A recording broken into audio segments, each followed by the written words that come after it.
زمستان 2019 با خبر شدم مهاجرهای کشورهای آفریقایی که با دشواری‌های زیاد با گذشتن از دریای مدیترانه جان سالم به در میبرند غیرقانونی از قله‌های پربرف کوههای آلپ از مرز ایتالیا رد میشوند و خودشان را به فرانسه میرسانند. تا به حال 4 مرد و 1 زن در این مسیر مردند. تعدادی بر اثر سرما پایشان قطع شده است. چند نفر از کوه پرت شدند. تصمیم گرفتم در مورد جسارت و قهرمانی مردان و زنان جوان مهاجری که به تحقیر شدن تن نمیدهند و یک زندگی معمولی را لایق خودشان میدانند به مرز ایتالیا بروم و فیلم مستندی جدید بسازم.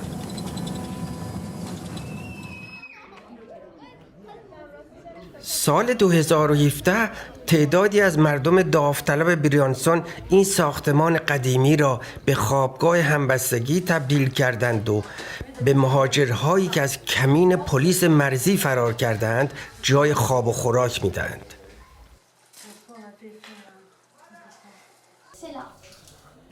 کارم شروع می شود. برای مددیاران ترجمه می کنم. پای حرفهای مهاجرها می نشینم. شنیدن سرگذشتشان خیلی سخت است. اکثر مردهای 20 تا 25 سالند.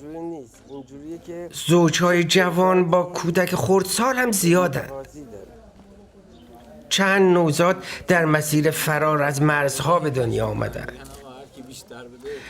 تک و توک پیرزن و پیرمرد هم در کنار فرزند و نوه‌هایشان می‌بینم. همه بین 2 تا 3 سال در مسیر مهاجرت بودند. اونم رفته باشه گرفته باشه. خب اون که پول نداره بخره، اون میاد خبر.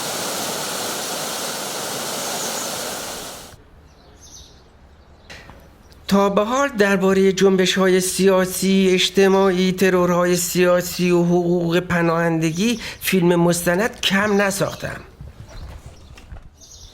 با پناهنده‌ها و فعالان سیاسی کشورهای آمریکای لاتین و خاورمیانه همنشینی دیرینه دارم. اما رو در رو شدن با این موج وسیع مهاجر و پناهنده با رویاهای زیبا برایم خیلی غریب و دردآور است.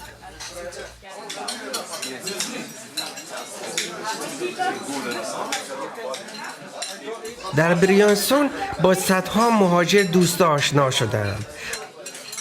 آموختم که قربانی‌های حکومت‌های سرکوبگر دنیا فقط آزادی‌خواهان و مخالفان سیاسی نیستند. این مهاجرها بخش عمده‌ای از قربانی‌ها هستند.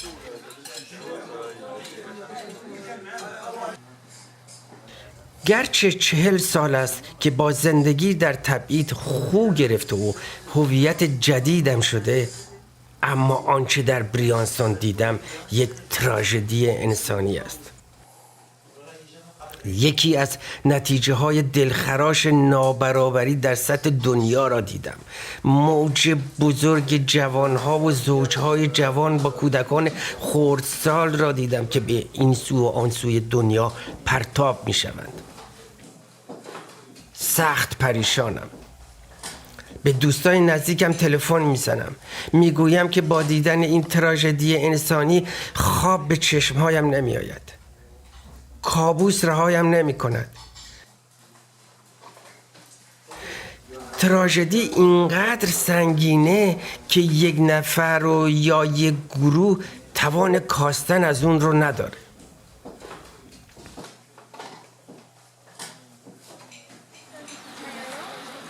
با وجود تحقیر شدن ها تو قهرمان زندگیت هستی، چون موفق شدی از جهنم زندگی در کشور زادگاه خود را به در ببری. زندگی در تضاد قهرمانی و تحقیر شدن. اینجاست که کنده شدن از وطن و تحقیر شدن در خاک بیگانه تلخترین اتفاق طول عمرت میشه.